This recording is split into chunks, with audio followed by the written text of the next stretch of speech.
Welcome back dito sa channel natin. Andito tayo ngayon sa Makati. Naalala nyo pa ba ang Makati Subway Project? Kung babalikan natin, nagkaroon na nga tayo ng last update sa Makati Subway Project last year dahil nakansel na nga ito ng tuluyan at hindi na itutuloy. Pero after na ilang buwan, meron na naman tayong nabalitaan tungkol sa Makati Subway.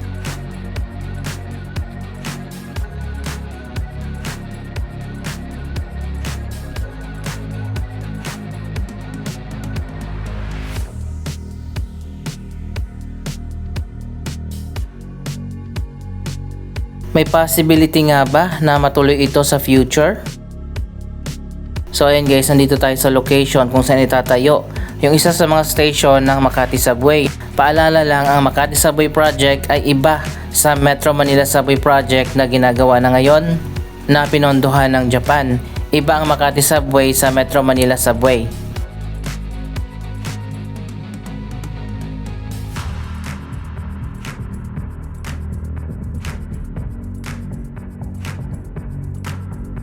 Dito nga itatayo yung Station 2 ng Makati Subway sa kanto ng Buendia at Urban Avenue.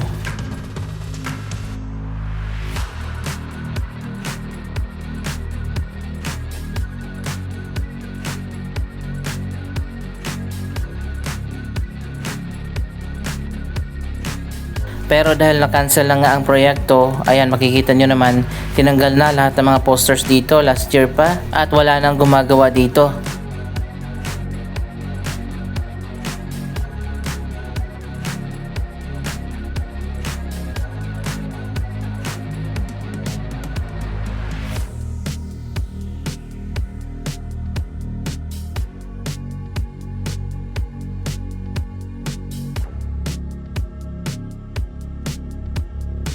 Kung babalikan natin, last year, nagkaroon na nga ng desisyon ang Philippine Infradev Holdings, ang private company na nagpropose na itayo ang proyektong ito na hindi na feasible o hindi na pwedeng ituloy ang Makati Subway Project.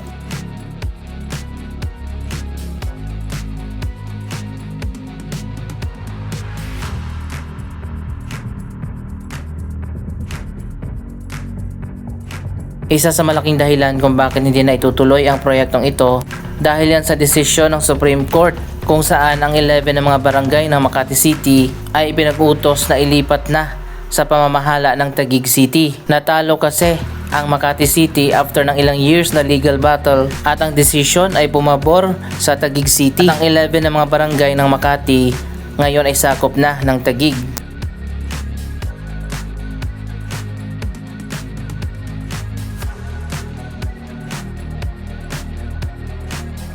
Ano naman ang connection niyan dito sa Makati Subway Project? Tatlong station ng Makati Subway ay doon itatayo sa mga barangay na nailipat na sa Taguig, kasama na ang depot.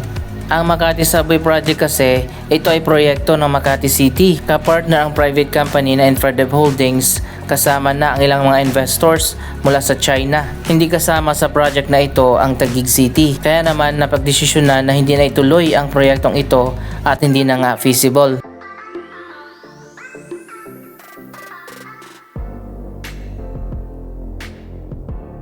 Dahil sa pagka-cancel sa proyektong ito, pinagbabayad pa ng Infradev Holdings ang Makati City ng 8.9 billion pesos bilang settlement sa pagka-terminate ng proyekto ayon pa sa deal. Kaya naman dinala ng Makati City ang kasong ito sa Singapore International Arbitration Center para magkaroon ng third party at fair na desisyon. So akala natin tapos na ang proyektong ito. Kapag nag-agree ang Makati City na magbayad ng 8.9 billion pesos, sa kanila na mapupunta ang Makati Subway Project at pwede na nila itong ituloy sa future at maghahanap sila ng kapartner na bagong developer.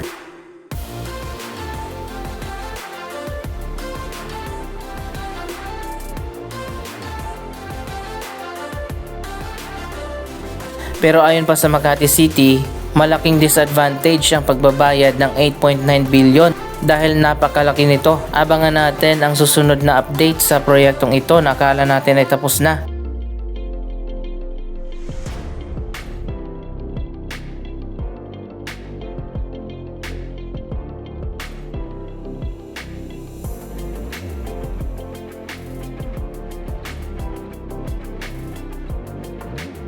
Kapag pumayag ang Makati City, pwede nilang buhayin ang proyektong ito at maghanap ng ibang kapartner na developer. Pero sa ngayon nga, hindi pa nababayaran ng Makati City ang 8.9 billion pesos. Hinihintay pa nila yung desisyon mula sa Singapore International Arbitration Center.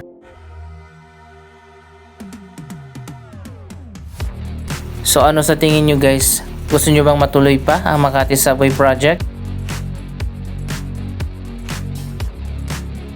Siguro kung sakali man na matuloy ang proyektong ito, babaguhin nila yung ruta. Mas okay sana kung i-connect man lang dyan sa BGC para maging Makati to BGC subway na. Ang original na plano ng Makati Subway Project ay iikot lang dito sa buong Makati. So sana matuloy pa rin ito sa future.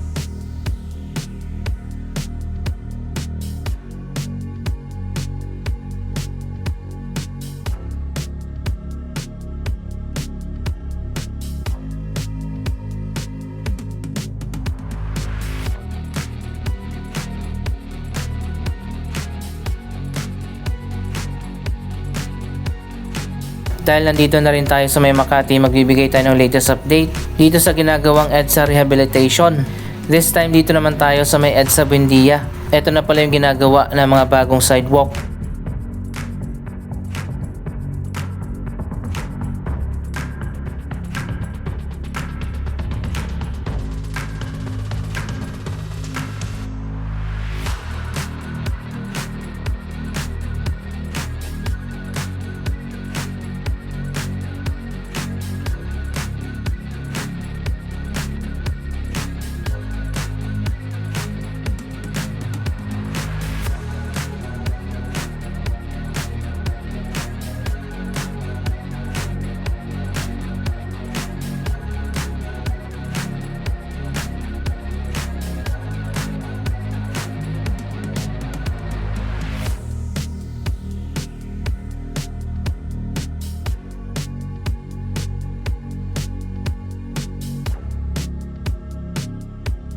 So ayan guys, nandito tayo sa tapat ng MRT Buendia Station. Patuloy nga ang ginagawa ng modernization dito sa mga sidewalk ng EDSA. Dito nagsimula sa Makati City ang EDSA Rehabilitation. Ang ginawa nila dito, dinagdagan yung sidewalk at sinama na nila yung bike lane.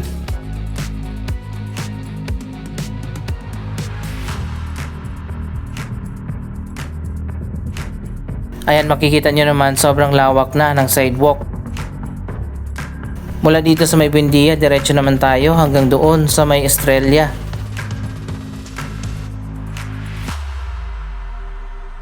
Ayan, makikita naman natin malawak na yung sidewalk dito, pero hindi pa yan tapos.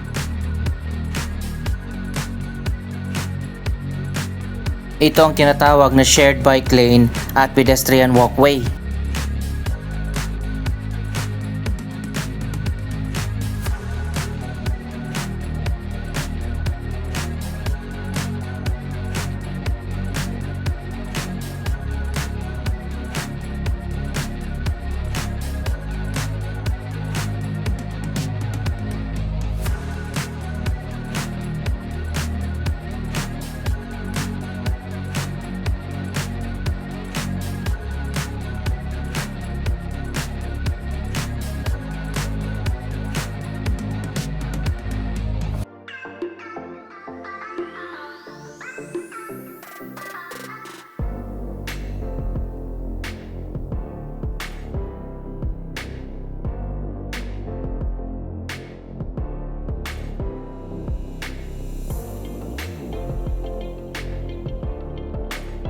Sobrang layo pala nito, akala ko malapit lang.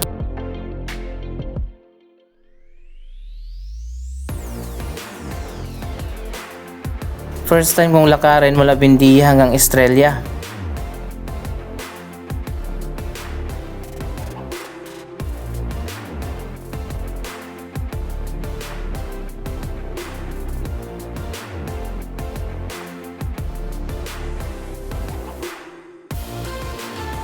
So ayun guys, ikat na natin dahil sobrang layo. Malayo na rin pala yung nagawa na, pero magkakaroon pa nga yan ng finishing. Maglalagay pa dito sa ibabaw ng tiles.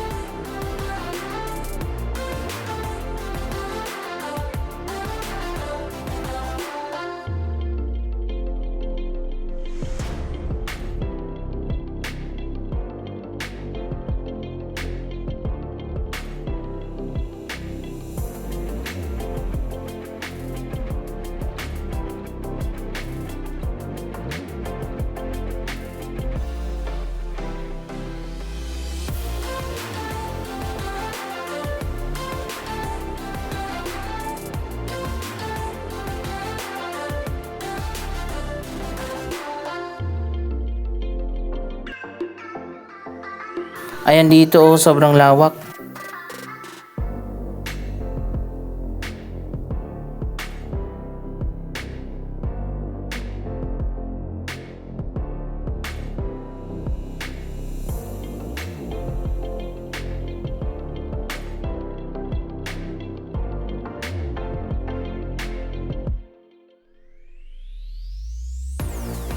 Ongoing pa talaga ang proyektong ito at hindi pa tapos.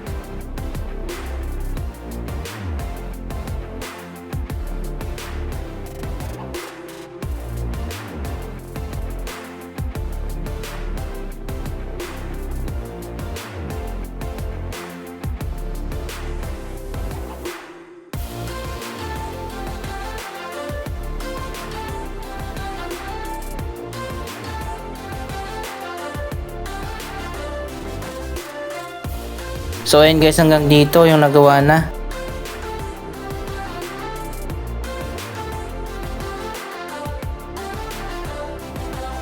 Ganito yung lumang sidewalk.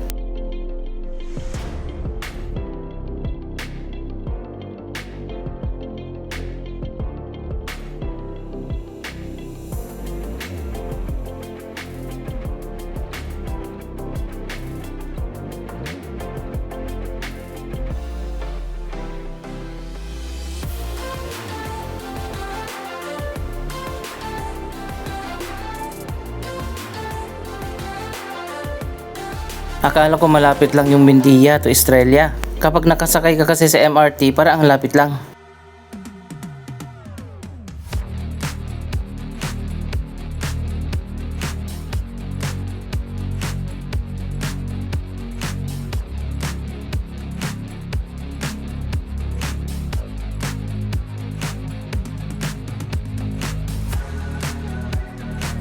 Ayan, sa wakas nakarating din tayo sa may Estrella. Dito naman sa kabila, ito yung tapos na.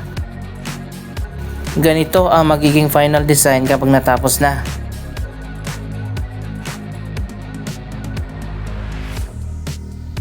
Ayan, makikita naman natin kasama na dito sa sidewalk ang bike lane.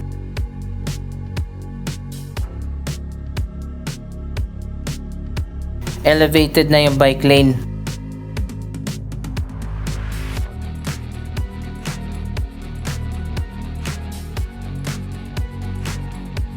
Ayan guys, tingnan nyo, ang ganda na pala dito.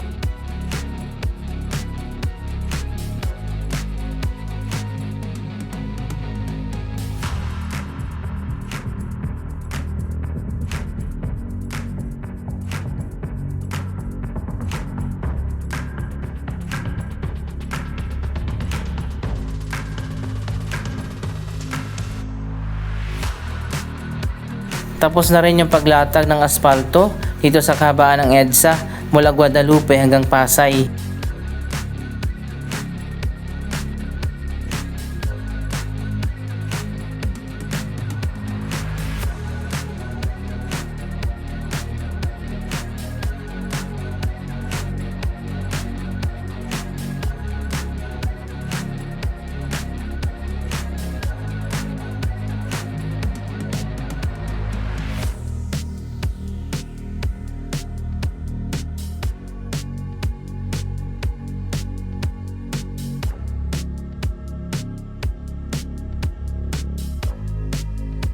Medyo maluwag na yung sidewalk dito, pero mapapansin naman natin marami pa ring obstruction.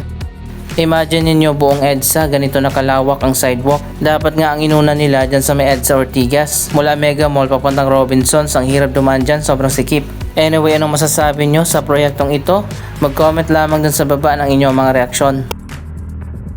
Maraming salamat sa inyong panonood. Huwag kalimutan na i-like, i-share ang video ito at mag-subscribe. Thank you for watching!